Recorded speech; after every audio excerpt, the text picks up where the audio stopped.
Om Sadashiva Samarambham Shankaracharya Madhyamam Asmadacharya Paryantam Vande Guru Paramparam. Om. Good. Be seated, please.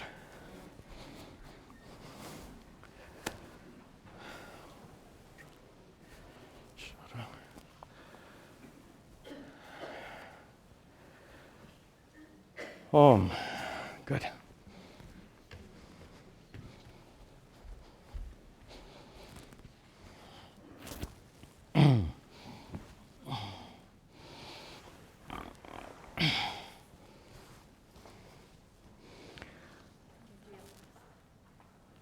Oh, you won't hear me properly. Oh, good. Very good. Nice to see you all.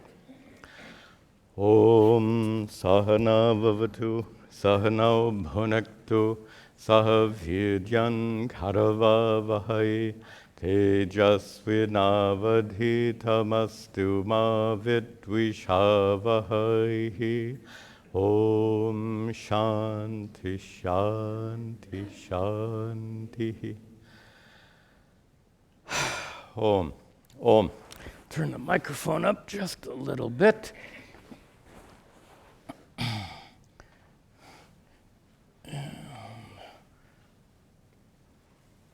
Yeah.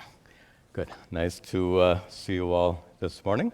We begin our study of Chapter 5 today, and we'll begin, as always, with some recitation. As you listen to me chant, please glance at the meaning so that when you recite after me, you have the meaning clearly in your mind. Chapter 5, Sannyasa Yoga. I'll explain the significance of its title in just a moment. Repeat after me. Arjuna vacha, Arjuna vacha, sannyasam karmanam Krishna, sannyasam karmanam Krishna, puna.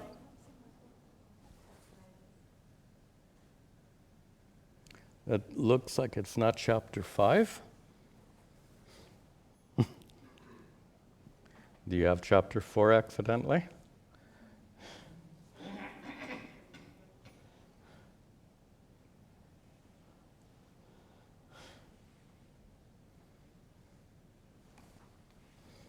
We have all this new setup, so we're still getting used to it.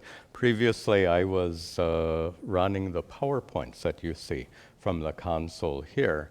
Now that at the console here, I'm running the video recording. So for that reason, we now are separately running the PowerPoint, and we have some confusion there. Do we have the right file? Sorry. Is it right? Okay. We'll try that again. Arjuna vacha, Arjuna vacha, sannyasam karmanam Krishna, sannyasam karmanam Krishna, punar yogam cha samshasi, punar yogam cha samshasi, yachreya hetayor hekam, yachreya hetayor hekam, Tanme bruhi sunishchitam, Tanme bruhi sunishchitam, Shri Bhagavanu vacha, Shri Bhagavanu vacha, sannyasa karma yogascha, sannyasa karma yogascha, nishreyasa karavubhau, nishreyasa karavubhau, Tayos tu karma sannyasat, Tayos tu karma sannyasat, karma yogo vishishyate, karma yogo vishishyate, Nyeya sakarma sannyasi, Nyeya sakarma sannyasi, Yo na dveshti na kankshati, Yo na dveshti na kankshati, Nirdvandvo hi mahabaho. Nirdvandvo hi mahabaho. Sukham bandhat pramuchyate. Sukham bandhat pramuchyate. Sankhya yoga pratak balaha. Sankhya yoga pratak balaha. Pravadanti na panditaha. Pravadanti na panditaha. Ekam apyastita samyaka. Ekam apyastita samyaka. Ubhayor vindate palam. Ubhayor vindate palam. Yat sankhya prapyate sthanam. Yat sankhya prapyate sthanam. Tad yogarapi gamyate. Tad yogarapi gamyate. Ekam sankyam cha yogam cha. Ekam sankyam cha yogam cha. Yah pashyati sa pashyati. Yah pashyati sa pashyati. Sannyasastu mahabaho. Sannyasastu mahabaho. Dukamaptum ayogataha. Dukamaptum ayogataha. Yoga yukto munir brahma. Yoga yukto munir brahma. Nachire nadhi gacchati. Nachire nadhi gacchati. Very good. So, it's always very pleasing to start a new chapter. We're making good progress in our study of the Bhagavad Gita. Not that we're in a hurry. So if you rush and finish to the end of the Bhagavad Gita, do you get an award? So our purpose is not to get quickly to the end of the Bhagavad Gita. Our purpose is to assimilate these teachings. And in all honesty, taking our time really helps us to assimilate these teachings. So this chapter introduces sannyasa, and it can be, sannyasa means renunciation. And for many Hindus, sannyasa simply means a sannyasi is one who has taken sannyasa, renunciation, as a ritual. So as a ritual, actually in my case in 1993, I underwent some rituals in which I was ordained by my guru, Puja Swami Tadatmananda. That's just one meaning of sannyasa. There are actually, you'll be surprised, there are 5 meanings of sannyasa that are important in this chapter. And the best way to begin this chapter is to identify those 5 meanings first, and then we'll move on, and then we'll go through the chapter. If we identify these 5 meanings, this chapter becomes really, really clear and very powerful. So let's take a moment and identify those 5. And we do that by going to the board. All right. Okay.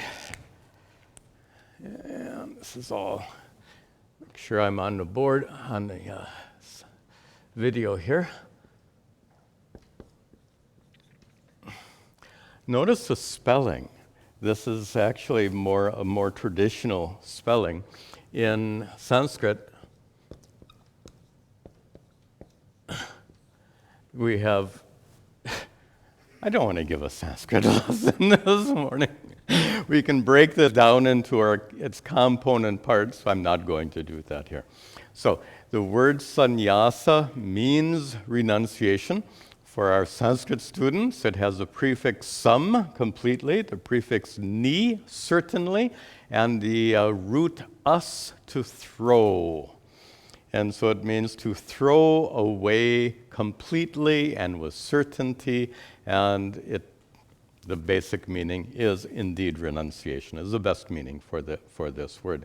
But now we want to see 5 different kinds of sannyasa, and to make this more meaningful, we can define it as not just sannyasa, I don't have room here, but karma sannyasa. When you say renunciation of what?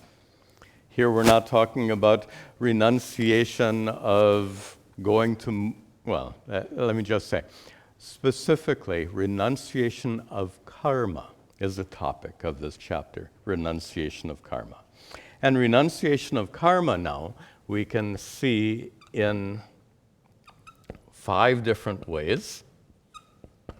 And the most obvious renunciation of karma is not to do anything.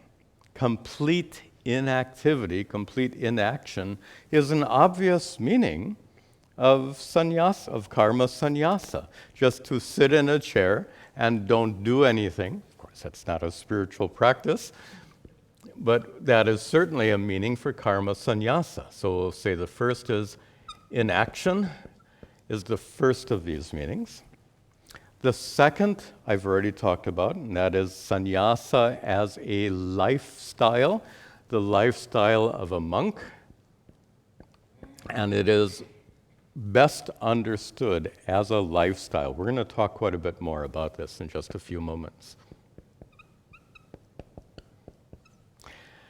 The third kind of sannyasa we've already talked about in our study of karma yoga, when we said that spiritual life begins with your recognition that no amount of worldly action, karma, no amount of worldly action will lead you to perfect peace and contentment. That recognition brings about a radical change in your orientation.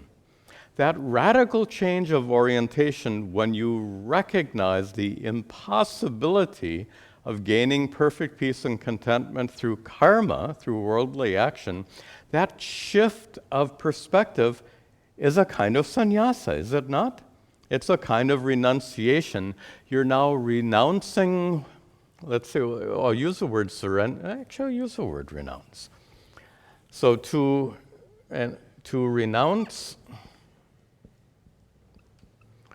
we'll say worldly efforts,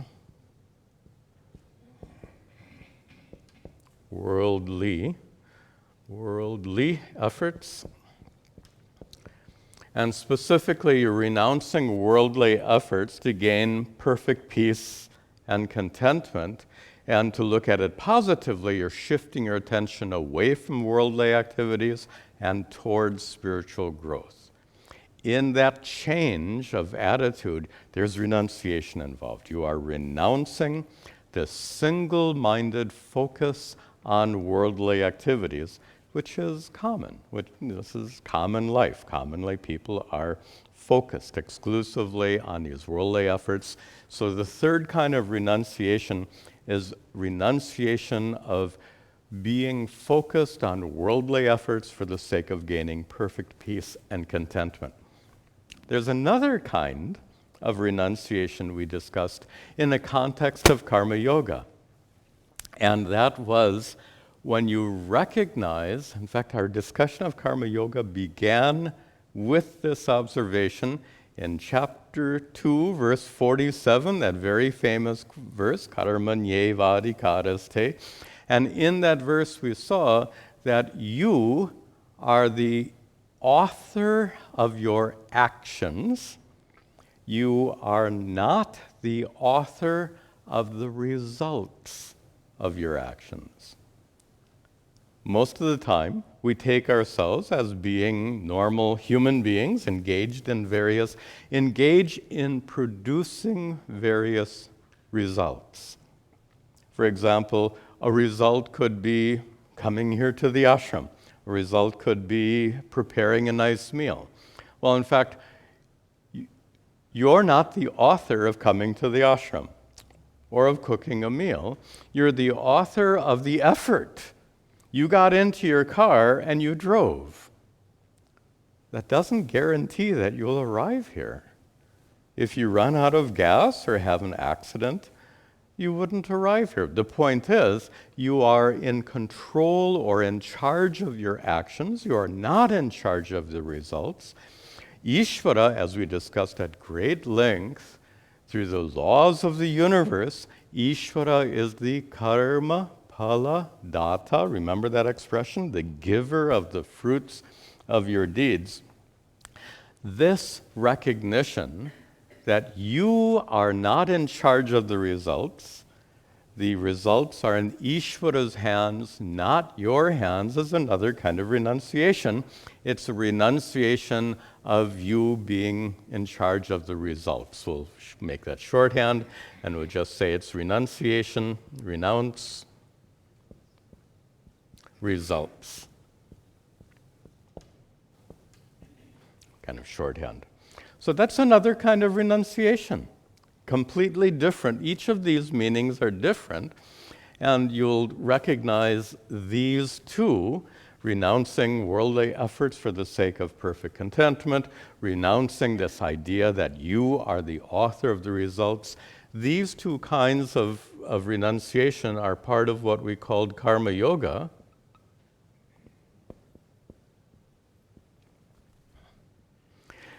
So we're calling them renunciation.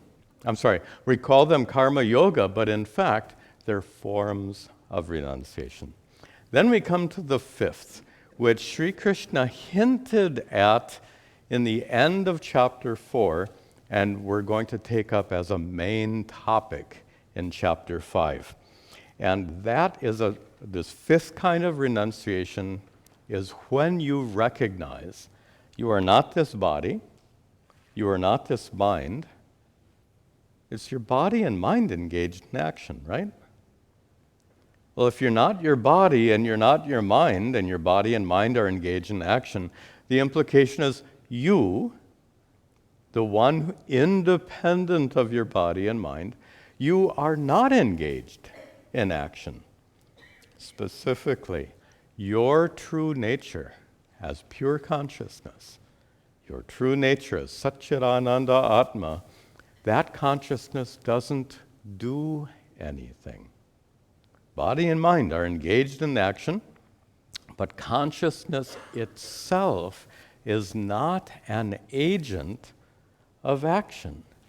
So to recognize your true nature as Atma, which is a non-doer of action, is a fifth kind of renunciation. You renounce the sense that I do things. That false notion is renounced in this fifth kind of renunciation. So here's a major distinction. First of all, we can break these up before we proceed in the class. Can we separate off inaction as something we're not particularly interested in discussing? But watch this. We can say that to live the life of a monk or to renounce worldly efforts, by the way, do you see a similarity between these two? Why does someone become a monk? Because they've recognized that worldly efforts will never result in perfect peace and contentment. So these are deeply connected in terms of understanding. They're different in terms of lifestyle. We have the lifestyle of the monk, the lifestyle of a karma yogi. We're going to talk about this further. So to live the life of a monk, to live the life of a karma yogi who is renouncing worldly efforts, to be a karma yogi who recognizes that you are not the author of the results are in Ishvara's hands, all of these are forms of sadhana, spiritual practice. And the goal of this spiritual practice is enlightenment, which is the discovery of your true nature as Atma, to be a non-agent of action, not to be a doer of action. So, we've got three kinds of spiritual practice which involve renunciation, which culminate in this fifth kind of renunciation, which is enlightenment, to discover your true nature, Atma, Satchidananda, to be not an agent of action.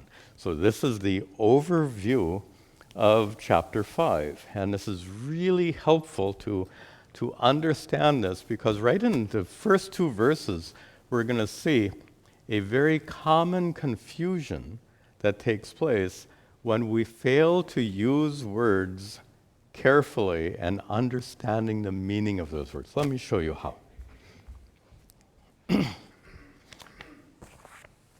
Okay. Okay, rather lengthy introduction, but I think absolutely worth the effort. Let's come back to the verses. Repeat after me again. Arjuna vacha, sannyasam karmanam Krishna, sannyasam karmanam Krishna, punar yogam cha samshasi, punar yogam cha samshasi, yat shreya hetayor hekam, yat shreya hekayor hekam, Tanme bruhi sunishchitam, tanme bruhi sunishchitam. So Arjuna begins this chapter with a question. Many chapters, as you've probably noticed, many but not all chapters begin with a question from Arjuna. That's the whole setting, the dialogue between Arjuna and Sri Krishna on the battlefield. Here he begins this question, Krishna, O Krishna, sannyasam karmanam, sannyasam, renunciation. Renunciation of what? Karmanam, renunciation of action. And in the second line in, shamsasi, you praise. You praise renunciation of action in the prior chapter, in chapter 4.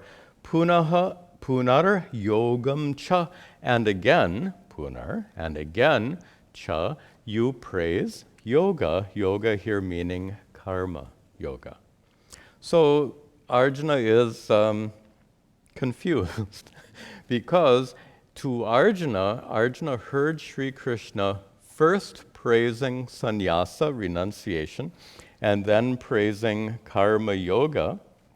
And this actually goes, he in chapter 3, he had a similar question, and this doubt goes all the way back to chapter 2, where Sri Krishna described people who were focused exclusively on spiritual growth, people who were sannyasis.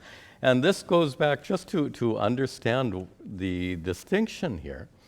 So Arjuna, when Arjuna uses the word sannyasa, let me back up. When Sri Krishna used the word sannyasa at the end of chapter 4, he was using it in the fifth meaning here.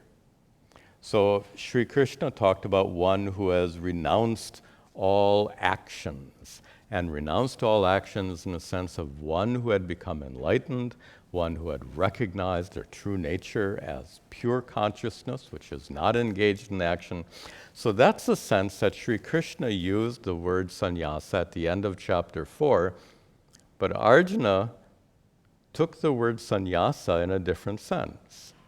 He took it as the second meaning, the meaning of a Hindu monk. So now we have the same word, sannyasa, understood by Krishna in this fifth sense, understood by Arjuna in the second sense. This, just a side comment, when people are in discussions and they get confused or even get into arguments, sometimes the reason for the confusion and argument is that the two people are using words differently. This happens a lot. And one thing my guru, Puja Swamiji, was very intent on is making sure that any words we use have to be fully and completely understood, unambiguously understood. for that reason, there were many words he never used. He never used the word, those of you who knew him, he never used the word soul. Ever. Why? Ambiguous. He also avoided using the word supreme. Now you might wonder, supreme seems like a very good word. So someone asked him, Swamiji, why don't you use the word supreme? And he explained, you can go to the filling station, gasoline station, and get supreme gasoline. So if the word supreme can be used for gasoline, perhaps we shouldn't be using it in Vedanta. This was his thinking. So he was very insistent that any words we use, we're very careful about their meaning. So you can see here, we have confusion about the word sannyasa, which is hardly surprising if we have 5 different meanings. So Sri Krishna meant sannyasa in the sense of recognizing your true nature as not being an agent of action. Arjuna is thinking about sannyasa in terms of being a Hindu monk, a sannyasi. So Arjuna, with that in mind, he asks, Yat shreyaha etayoho ekam. Ekam, that one, etayoho, of the two. So of the two means sannyasa and karma yoga. So etayoho, of those two, karma yoga and sannyasa, ekam, that one, yat shreyas, that which is best. The one of those two that is best, tan me, tat, that, me, unto me, bruhi, tell me. Tell me that one of the two which is best, sunishchitam, tell me that very clearly. Which is best? Is sannyasa best? And in Arjuna's thinking, sannyasa, let me come back here. Arjuna's thinking sannyasa in terms of life as a monk. And so is life as a monk better, or is it better to live life of karma yoga? And you can kind of guess at Arjuna's thinking at this point. Arjuna is still looking for an excuse not to fight the battle, right? Remember, the Bhagavad Gita opened with his incredible distress when he recognized that among his enemies were many of his friends, family members, and even teachers. And Arjuna, remember, we called it a panic attack. There on the battlefield, he was so upset. And so ever since that point, Arjuna is hoping to find some justification to leave the battlefield and perhaps take up life as a sannyasi. So Arjuna has this in mind when he asks this question. We'll see Sri Krishna's response. Shri Bhagavanu Vacha, Shri Bhagavanu Vacha, sannyasa karma yogascha, sannyasa karma yogascha, nishreyasa karavubhau, nishreyasa karavubhau, tayos tu karma sannyasat, tayos tu karma sannyasat, karma yogo vishishyate, karma yogo vishishyate. So, Sri Krishna responds directly to Arjuna's question. Sannyasaha, one option. Karma yogaha cha, and karma yoga, the second option. Nishreyasa karau ubhau. You have to break the words apart. Ubhau, both. Both of them are nishreyasa karau. Both of them lead to the highest goal. Both of them lead to moksha. And here, Sri Krishna is responding to Arjuna's assumption that he meant sannyasa as a lifestyle. So Sri Krishna picked up immediately on Arjuna's confusion, and Sri Krishna is now referring to sannyasa in the second sense. So sannyasa in the sense of of living the life of a sannyasi, a Hindu monk, and karma yoga, he says, both of them lead to the ultimate goal, liberation, enlightenment. Tayoho but tayoho, between the two of them, karma yoga and sannyasa, he says, karma sannyasat, as compared to karma sannyasa means renunciation of action in a ritualistic sense, taking to a life of a monk. So he says, karma sannyasat, compared to taking to the life of a Hindu monk, Sri Krishna says, karma yoga vishishyate. Karma yoga is better than taking to the life of a monk.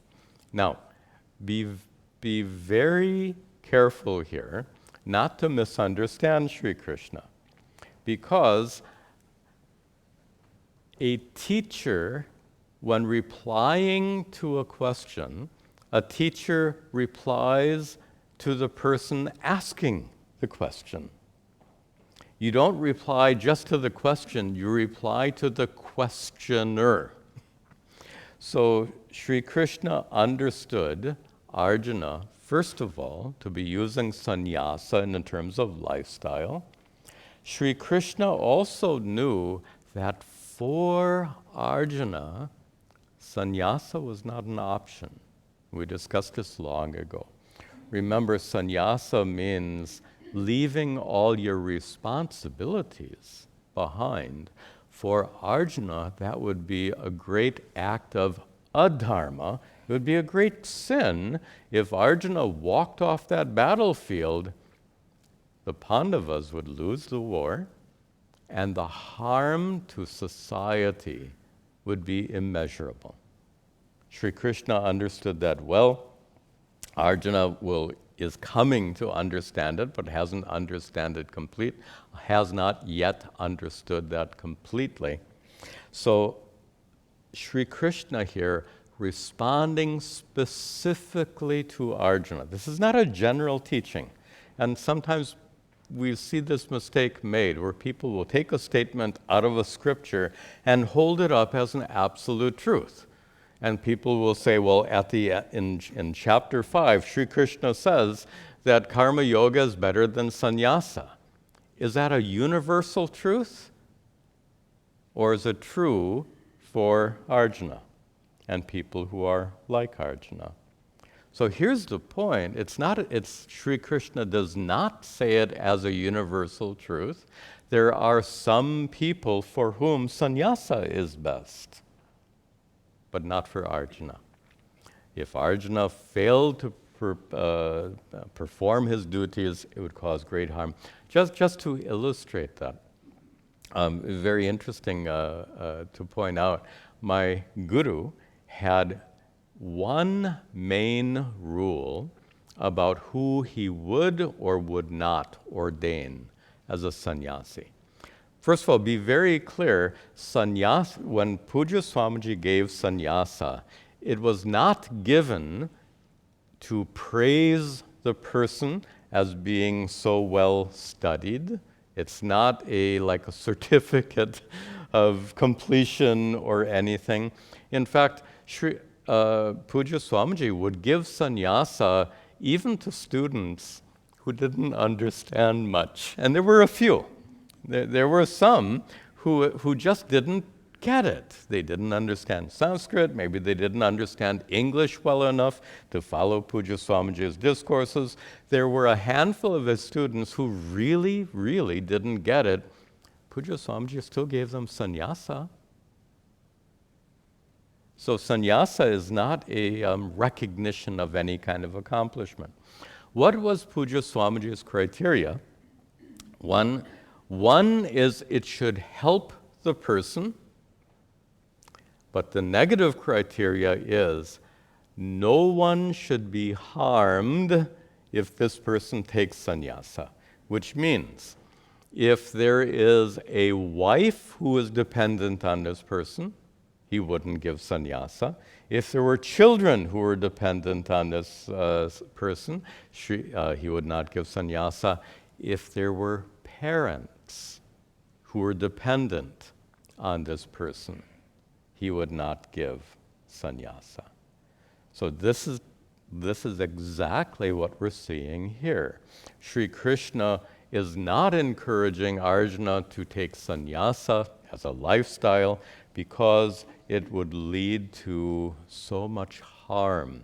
Arjuna leaving the battlefield, the Pandavas losing the war, and great harm resulting. Okay, let's proceed. Jnaya sanitya sannyasi, jnaya sanitya sannyasi, yo nadveshti na kankshati, yo nadveshti na kankshati, nirdvandvo hi mahabaho, nirdvandvo hi mahabaho, sukham bandhat pramuchyate, sukham bandhat pramuchyate. Saha jnayah nitya sannyasi. Saha jnayah, a person should be recognized as being a nitya sannyasi. Nitya means eternal, but you can't take it in the sense of eternal. Many of you would use this word. In fact, you do this. You talk about someone as being a pakka sannyasi. If Sri Krishna spoke Hindi, he may have used that expression. Of course, it's so here. The term nitya has that sense. So he's a solid sannyasi. He's a true sannyasi. Don't take it in the literal sense of eternal. One is a true sannyasi. Who is a true sannyasi? Sri Krishna says, Yaha, one who na dveshti, one who doesn't hate, na kankshati, nor does he have desires, one who has no dveshti and kankshati sounds like dvesha and raga and dvesha. One who is free from raga and dvesha is a true sannyasi, a pakka sannyasi, one who is nirdvandva, nirdvandva, free from this divisiveness of saying that is better than that. So dvandva are these so-called pairs of opposites. So someone who has a strong preference for warm weather, someone has a strong preference for cold weather, dvandva, someone who has a strong preference for spicy food or for bland food, dvandva. So this nitya sannyasi, this true sannyasi, is free from these pairs. Mahabaho, or mighty armed Arjuna, that person is a nitya sannyasi, a true sannyasi. Notice Sri Krishna did not refer to someone who wears this dress. He's not referring to someone who has taken to sannyasa as a lifestyle. Because there are plenty of sannyasis in India and elsewhere who have plenty of ragas and dveshas and dvandvas. There are, I should just a quick funny observation. In Rishikesh, where my guru has an ashram, in their ashram they frequently give bhiksha, they give meals to the sannyasis. And many sannyasis have a raga, have a strong desire to receive bhiksha at Swamiji's ashram because the food there is best. So if a sannyasi has a choice between getting bhiksha at the Swami Tadatmananda ashram, or if they can choose getting bhiksha elsewhere, if that sannyasi has raga, as many of them do, they'll go to the Swami Tadatmananda ashram. You know this very well, that everyone who wears this dress is not necessarily spiritually mature. Sri Krishna, though, is speaking of someone who is so mature that they're free from raga and dvesha. That's no small thing. Because raga, dvesha is what molds conventional life, right? You are compelled to seek after what you want. You are compelled to avoid what you don't want. Oh, that is so fundamental to normal human behavior. To come out of that behavior is a big thing. And how do you get that? What have we been studying? In chapters 2, 3, and 4, karma yoga is the answer to the problem of raga and dvesha. So here, when Sri Krishna says that the person who is free from raga, dvesha is a true sannyasi, he's saying that a mature karma yogi is a true sannyasi. How can he say that a mature karma yogi is a true sannyasi? Well, karma yoga is sannyasa 3 and 4. So a mature karma yogi is one who has ceased pursuing worldly goals, seeking perfect peace and contentment, number 3. Number 4, a mature karma yogi is one who's recognized that the results of their actions are not in their hands, results are in Ishvara's hands. So this mature karma yogi is one who has transcended raga and dvesha. Sri Krishna praises that person as being a nitya sannyasi, as being a true sannyasi. And he says, Sukham bandhat pramuchyate.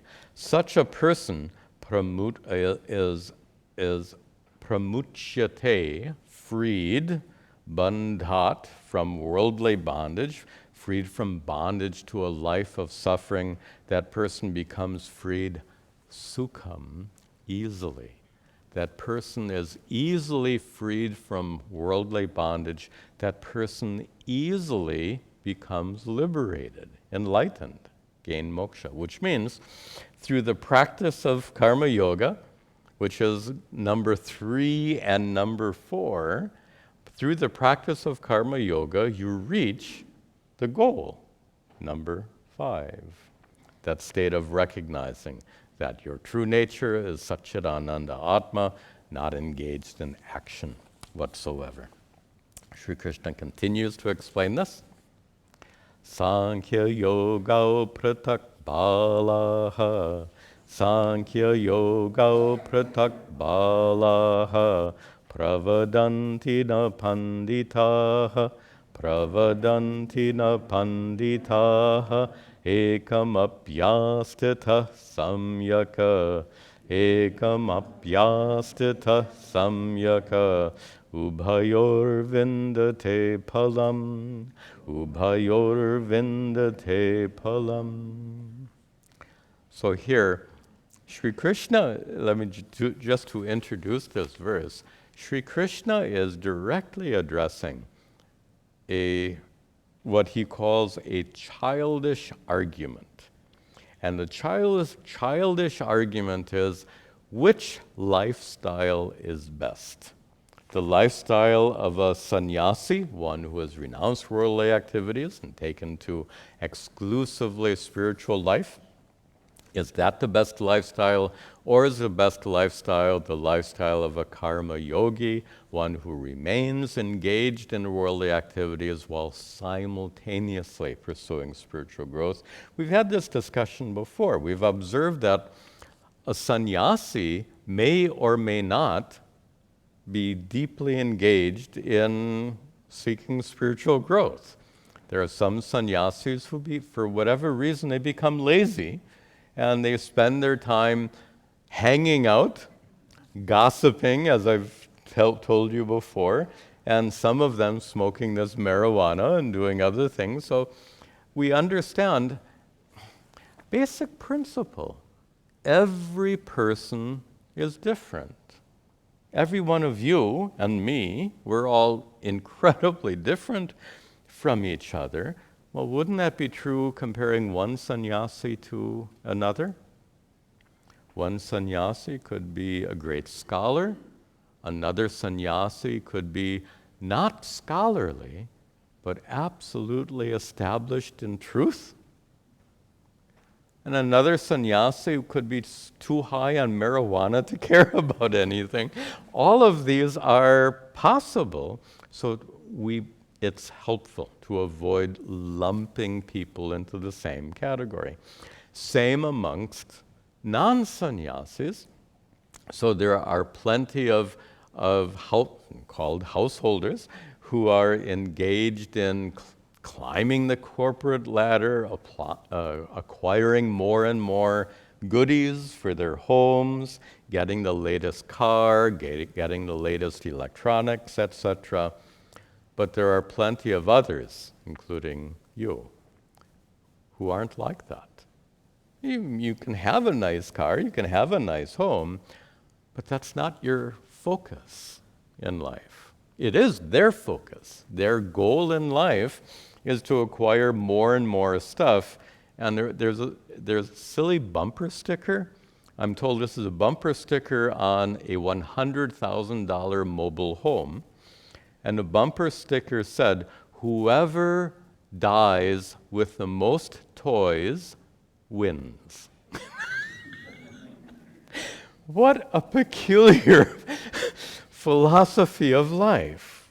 Well, the owner of that big mobile home embraced that philosophy, to acquire as much as you can before you die. That's not an uncommon perspective. On the other hand, you could have so much value for spiritual life that whether or not you have that mobile home, you're okay. You're okay because you're deeply engaged on a path of spiritual growth, and every day and every week, you find yourself growing more mature, more content, less irritable, less affected by raga dvesha.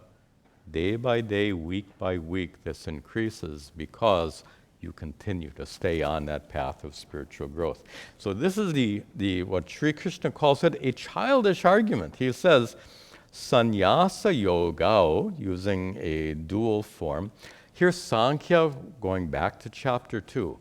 Those sannyasis who renounce worldly activities and focus only on gaining spiritual growth. And here the word yoga refers to karma yoga. So Sankhya Yoga refers to sannyasis and karma yogis. Both of these, the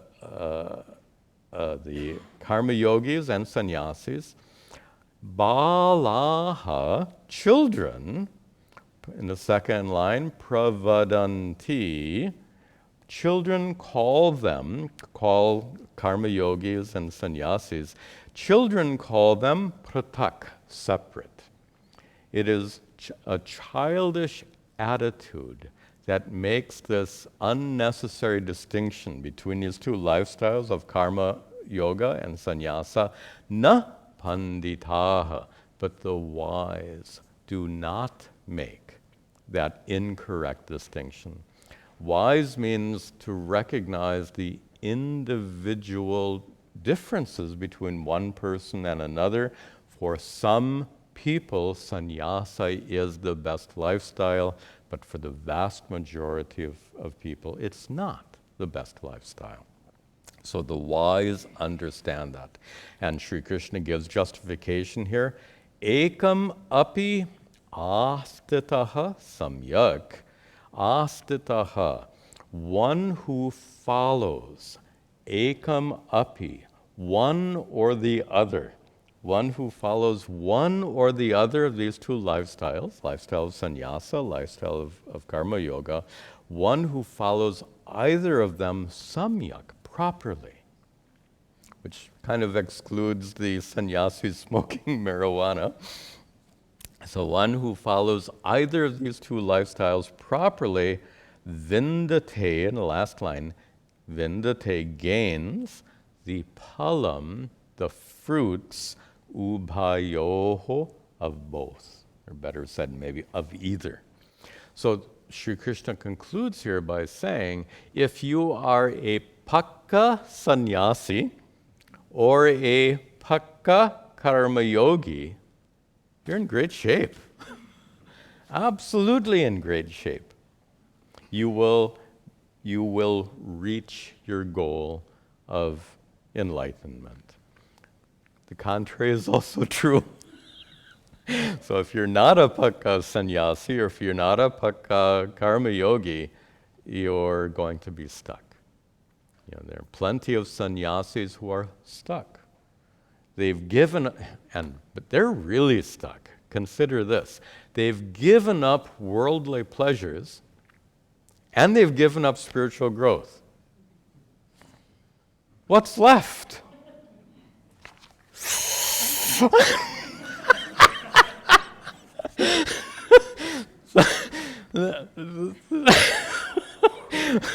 What can we say?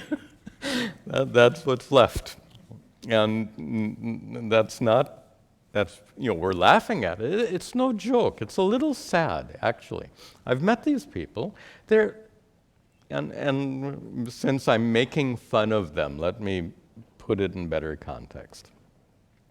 I have no doubt that almost every one of those marijuana smoking sannyasis started out very sincere in their efforts. I believe this strongly. They start off with a deep attraction to spiritual life. They start out really engaged and making an effort in spiritual life. I believe that because they fail to have the guidance of a proper guru, they fall off the path. Without proper guidance, they kind of get misled. There are plenty of ways to go wrong, plenty of mistakes to be made, and they end up in losing sight of their goal. So I'm making a joke about them, but it's not funny. It's sad. They started off very sincerely. Because they didn't have proper guidance, they fell off the path. That's nothing to laugh about even. And I'm catching myself. I shouldn't laugh at them. They're very sincere. That's not a funny thing. It's a sad thing. And it happens quite a bit. So if you are not a pakka sannyasi, you get in trouble. If you're not a pakka karma yogi, you end up spending all your time at the mall. Okay, you get the idea. Okay. Then, yat sankhya prapyate sthanam, yat sankhya prapyate sthanam, tad yogarapi gamyate, ekam sankyam cha yogam cha, ekam sankyam cha yogam cha, sapashyati, sapashyati. And Sri Krishna reiterates what he just said. If he's going to reiterate, he must mean it very strongly. He must feel this is something very important. He says, reiterating what he just taught in the end of the fourth verse, he says here, in the fifth verse, yat sankhye yat sthanam. That goal, yat sthanam, that goal which is prapyate, obtained, sankhyahi, by the practitioners of Sankhya, which in this context means sannyasis, those who have taken to the life of sannyasa. So that goal, which is gained by sannyasis, tat apigamyate, that also is reached yogaihi, by practitioners of karma yoga. And again, we're referring to the pakka sannyasis and pakka karma yogis. So either lifestyle if you pursue spiritual growth properly in either lifestyle, you reach your goal. And then Sri Krishna reiterates that. Ekam sankyam cha yogam cha. He says that Sankhya, life as a monk, and Yogam, life as a karma yogi, ekam, equivalent. Get the right meaning here. They're not identical, but they are equivalent in that they lead to the same goal. Yaha pashyati, someone who understands this, saha pashyati, that person really understands. That person understands correctly. One who understands that pakka sannyasis and pakka karma yogis can both reach the goal of enlightenment. Someone who understands that, truly understands correctly. We'll see just one more verse here. Sannyasastu mahabhaho, sannyasastu mahabhaho, dukkhamaptuma yogataha, dukkhamaptuma yogataha, yoga yukto munir brahma, yoga yukto munir brahma, nachire gacchati, nachire gacchati. Sannyasaha tu. That word tu in Sanskrit is like our but in English, and sometimes it's very significant. Mahabaho, O mighty armed Arjuna, tu. But sannyasa, and here we're going to see two different meanings here. Sannyasa is dukkham aptum. It is difficult to gain, difficult to achieve, sannyasa, ayogataha. Yoga here means karma yoga. Yogataha, due to karma yoga. Ayogataha, without the practice of karma yoga. So he says here, sannyasa is very difficult without the practice of karma yoga. Now, we can actually interpret this verse in two completely different ways based on which meaning of sannyasa we use. So first we can take the meaning of monk. He says sannyasa as a lifestyle is difficult to achieve without karma yoga. Do you know, the tradition, many of you know the chaturashrama system, where you begin life as a brahmachari, as a student, then later you become a grahastha, a householder, later as a vanaprashta, a retired person, and finally sannyasa is held to be the final stage of life. These 4 stages of life. This was actually prescribed in the Vedas by the ancient rishis, and what it describes is a very natural progression of life. So you begin with your student days, and then your focus shifts to raising a family. And when your family everyone is established, then your retired life. And retired life is a life of spiritual growth, a life of, in fact, all these 3 stages are meant to be stages of karma yoga. As a student, you can be a karma yogi. In fact, how perfect it is for a karma yogi student. A karma yogi knows that he or she, they can write an exam paper and they have no control over the results. It's so true. So that student can certainly be a karma yogi. The householder can certainly be a pakka karma yogi. The retired person, fully engaged in spiritual growth, can be a karma yogi. So these 3 stages of karma yoga prepare you for sannyasa, the 4th stage. Now, there is a convention which is called bala sannyasa. Bala sannyasa means taking to a life of sannyasa when you're still young. And Sri Krishna here has something to say about it. He says it is dukkham aptum. It is difficult to take to life as a sannyasi when you're still young. And I'll share with you, when I was living in Rishikesh, there was a nearby ashram known as the Kailasa ashram.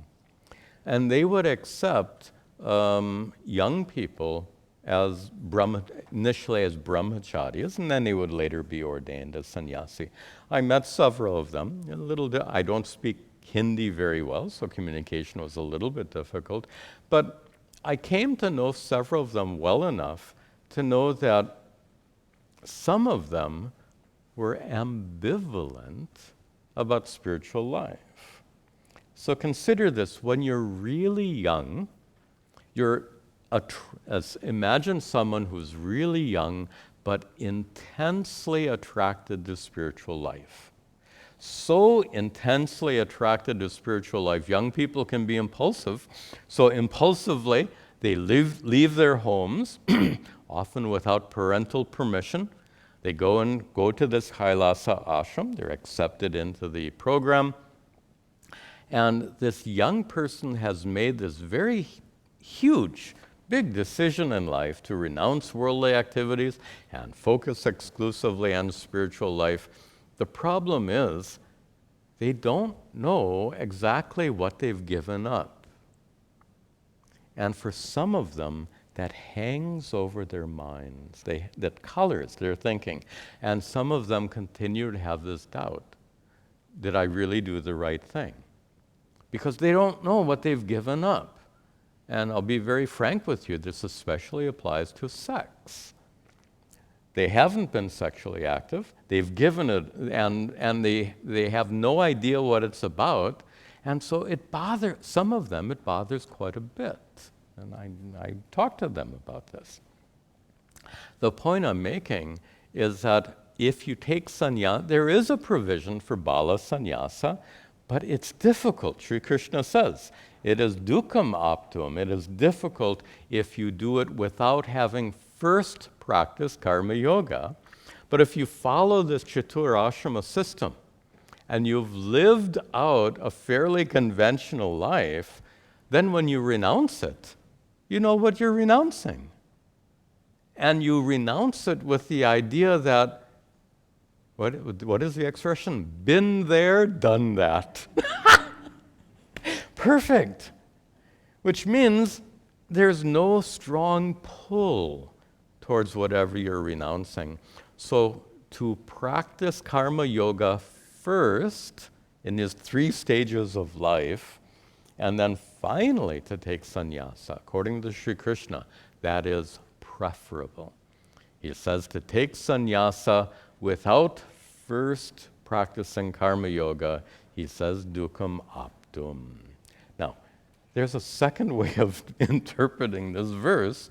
If we take the 5th meaning of sannyasa, and that is that sannyasa, in the sense of discovering your true nature as pure consciousness, not engaged in any action, how will you gain that spiritual wisdom if you are not prepared through the practice of karma yoga?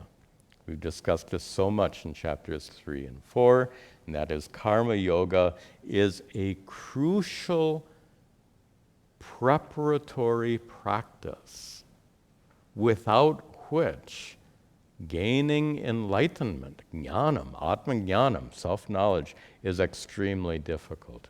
So with that meaning too, we get that Sri Krishna says that, where am I? Yeah. So that yat sankhya prapyate sthanam, that enlightenment, this is the second meaning. The enlightenment that the monks reach, tat yoga, wrong verse. Sannyasas tu mahabahu dukkam aptum ayogataha. That sannyasa in a sense of enlightenment. That sannyasa in a sense of recognizing your true nature as being a non-agent of action, pure consciousness. That recognition, enlightenment, is very difficult without first having practiced karma yoga. So he concludes here, yoga yuktaha munihi Muni here means a wise person. Has other meanings in other contexts. Here it means a wise person. Munihi, a sage, a wise person who is yoga yuktaha, who has matured through the practice of karma yoga.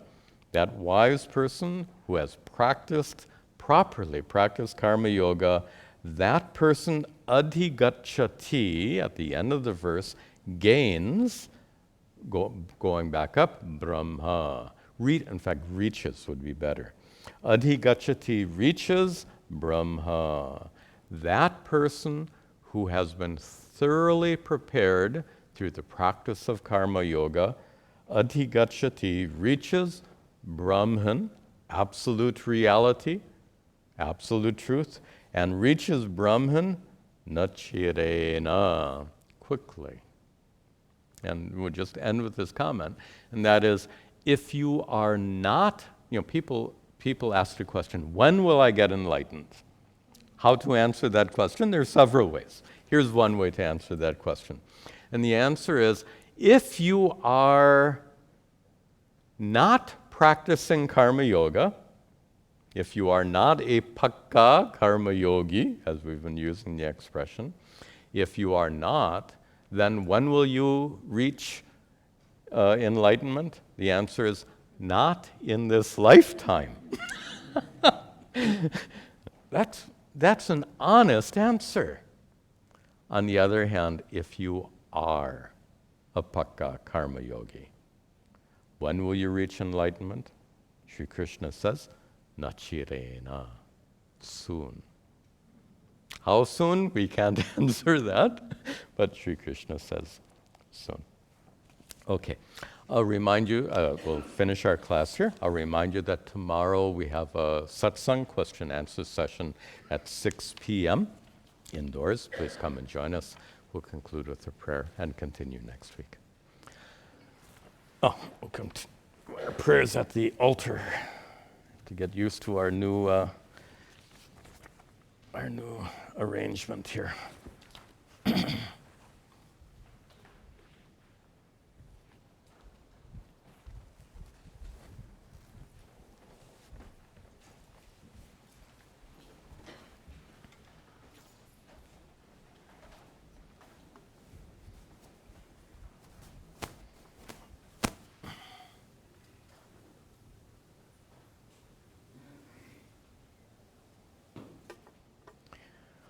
Om Gananahan Tva Ganapatigam Avamahe Kavinga Vinam Upmashravastamam Jeshtarajam Brahmanam Brahmanaspataha Nashranvan Uttabasira Sadhanam Om Ganapataye Namaha Ishvaro Gururatmeti Murti Bheda Vibhagine Vyomavad Vyapta Dehaya Dakshina Murtaye Namaha Vasudeva Sutam Devam Kamsa Chanuramardhanam Devaki Paramanandam Krishnam Vande Jagadguru.